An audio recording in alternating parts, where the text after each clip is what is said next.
নমস্কার, নির্মল আনন্দে সবাইকে সুস্বাগতম। গুরুদেব প্রভু শ্রীকৃষ্ণ শ্রী রাধা মায়ের আশীর্বাদকে সারথি করে শ্রীমদ্ ভগবত গীতার প্রণাম মন্ত্র দিয়ে শুরু করছি আজকের গীতা পাঠ।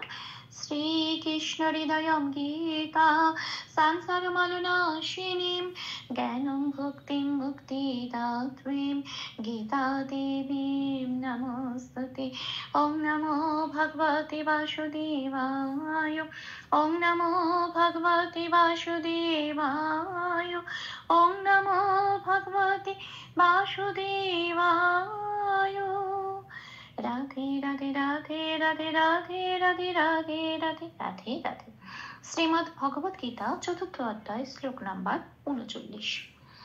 শ্রদ্ধাবান লভতে জ্ঞানম তৎপরঃ সংযতেন্দ্রিয়ঃ জ্ঞানম লব্ধ্বা পরম শান্তিম অচিরেণাধিগচ্ছতি। আচ্ছা, এখানে প্রথম লাইনে প্রথম পাঠটুকু হচ্ছে শ্রদ্ধাবান লভতে জ্ঞানম, এটা আমি বাংলায় বললাম। এবার দেখি এটাকে কিভাবে সংস্কৃততে উচ্চারণ করব। একেবারে সংস্কৃত উচ্চারণের কাছাকাছি পৌঁছানো যায় সেজন্য বাংলা হরফে প্লাস প্লাস দিয়ে লিখে সাজিয়ে নেওয়া হয়েছে চ্যান্টিং এর চলনের ছন্দের সুবিধার জন্য। আর কিছু কিছু অক্ষর লাল রং দেওয়া হয়েছে। যে যে অক্ষরগুলো লাল রং দেওয়া হয়েছে চ্যান্টিং এ উচ্চারণের সময় সেই অক্ষরগুলো উচ্চারণ করব না, ঠিক তার উপরের ফার্স্ট ব্র্যাকেটে যে অক্ষরগুলো দেওয়া আছে সেগুলোই উচ্চারিত হবে। আচ্ছা, তাহলে প্রথম লাইনের প্রথম পাঠটুকু সংস্কৃত উচ্চারণ দেখে নেওয়া যাক। শ্রদ্ধাবান, এখানে দয় ধয় আকার আছে। দয় ধয়টা একটা যুক্ত অক্ষর। চ্যান্টিং এর সময় সবসময় এই যুক্ত অক্ষরগুলো একটু ভেঙে ভেঙে উচ্চারিত হয়। তাহলে দয় ধয়ের মধ্যে দটা আগে আছে, তাই দকে হসন্ত লাগাতে হয়। হসন্ত লাগানো দ মানে অর্ধ দ। নিয়ম অনুযায়ী যখন এটা অর্ধদ্বয়ে পরিণত হলো তখন সে আগের অক্ষর এখানে যেটা তালব স্বর রফলা এর সাথে জুড়ে উচ্চারিত হবে শ্রদ্ধ বলে, আর ধাটা পড়ে রইল। আর বানে বয় আকারে লাল দিয়েছি, তার কারণ বয়ের উচ্চারণ বোঝানোর জন্য। পাশের ক্যালেন্ডারে 2 নম্বরে তালিকাভুক্ত করে দেওয়া আছে বয়ের উচ্চারণ ও প্লাস অ। এবার এখানে যেহেতু বয় আকার আছে সেজন্য উপরের ব্র্যাকেটে আমি দিয়েছি ও প্লাস আ, তাহলে উচ্চারণটা হবে ওয়া এটা। আর নয় হসন্তটা একটু খেয়াল রাখতে হবে, তার শ্লোকের মধ্যেই রয়েছে।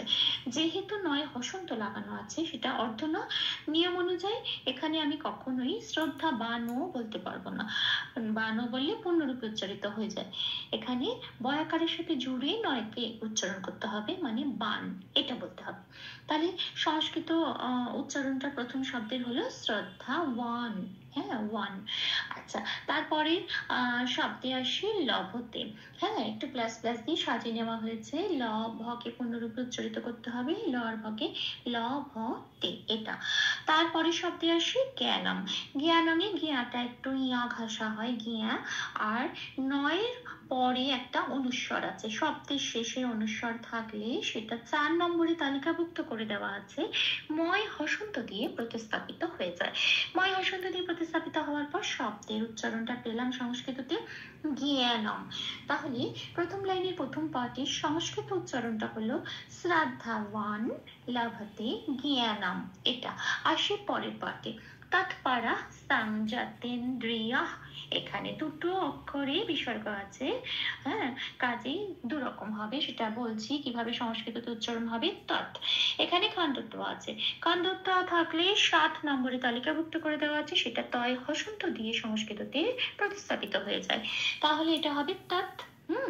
আচ্ছা, যেহেতু তয় হসন্ত অর্ধত, তয়ের সাথে জুড়ে উচ্চারিত হবে তৎ। তত বলতে পারবো না। আচ্ছা, এবারে আসি প। প এটা পূর্ণরূপ উচ্চারণ হবে প বলেই। তারপরে রয়ের পরে বিসর্গ আছে। বিসর্গটা কোথায় আছে? শব্দের শেষে। শব্দটা কোথায় আছে এবার আমায় দেখতে হবে। শব্দটা হচ্ছে প্রথম শব্দ, এটা শেষ শব্দ নয়। যদি শেষ শব্দ না হয় তাহলে সেক্ষেত্রে বিসর্গটা 6 নম্বরে তালিকাভুক্ত করে দেওয়া আছে, অর্ধ হ দিয়ে প্রতিস্থাপিত হয়ে যাবে। অর্ধ হ দিয়ে প্রতিস্থাপিত হওয়ার পর এই শব্দটা লেখা হলো তৎপরঃ এটা। এইবারে আসি পরের শব্দে সংযতেন্দ্রিয়ঃ এটা। হ্যাঁ, এটা হচ্ছে সং। আচ্ছা, এর পরে অনুস্বর আছে। এই অনুস্বরটা কোথায় আছে দেখতে হবে, শব্দের মাঝখানে আছে।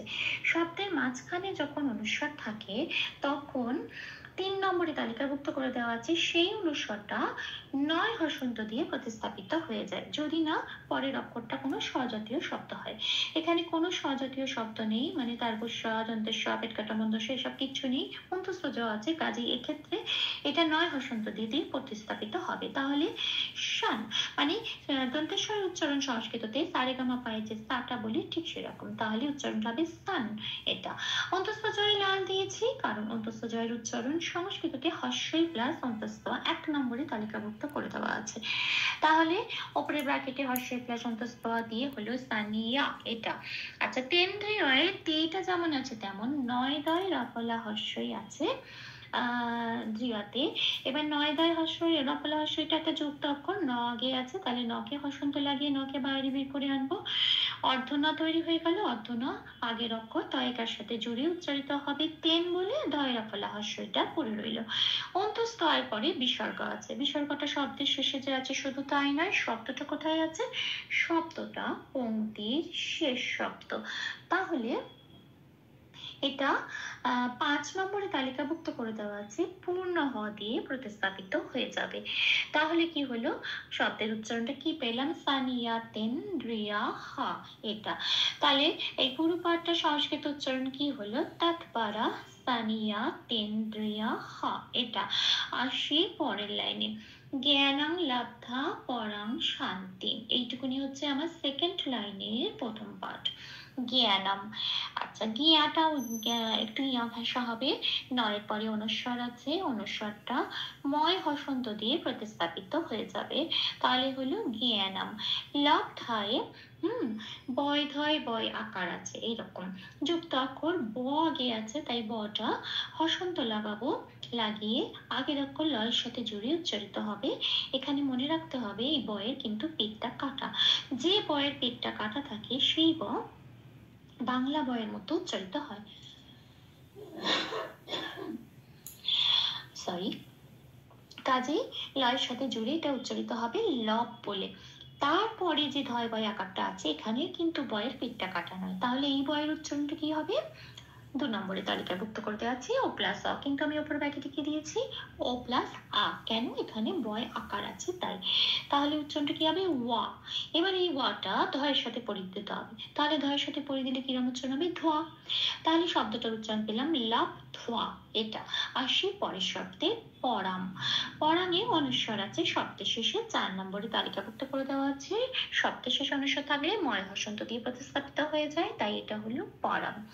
আচ্ছা তারপরে শব্দ আছে শান্তি, 9টায় হস্যই একটা যুক্ত অক্ষর, 9টায় হসন্ত লাগিয়ে তার আকারের সাথে জুড়ে উচ্চারিত হলো সান, আর তয় হস্যইটা পড়ে রইল, তাহলে তয় হস্যই ময় হসন্ত তিন, শান তিন এটা।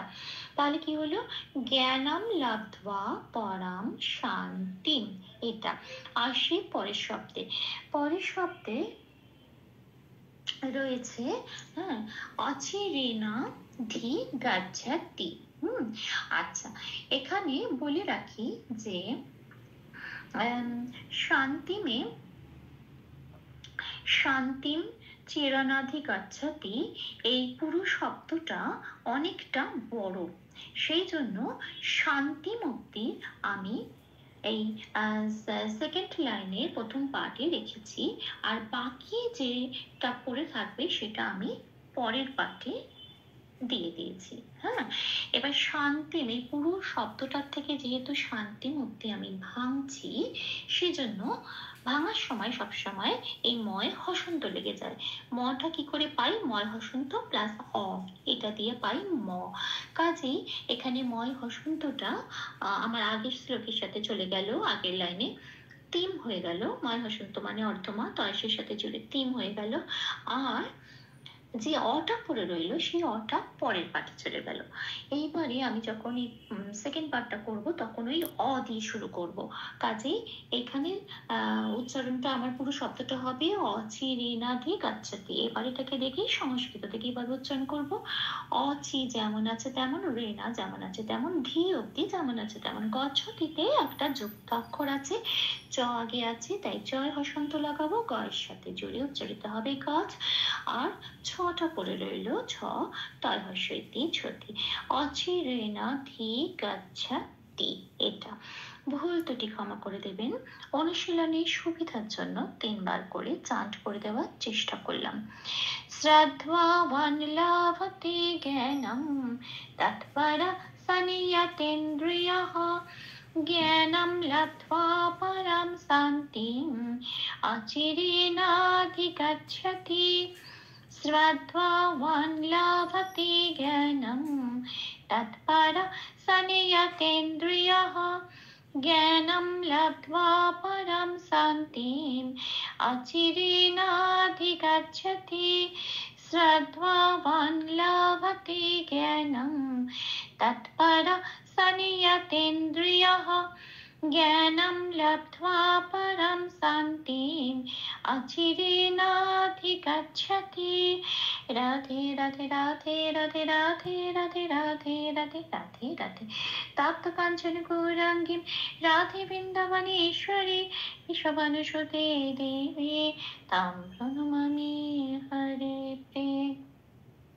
প্রভু ও শ্রী রাধামায়ের কৃপা দৃষ্টি আমাদের সবার উপর বর্ষিত হোক। ধন্যবাদ।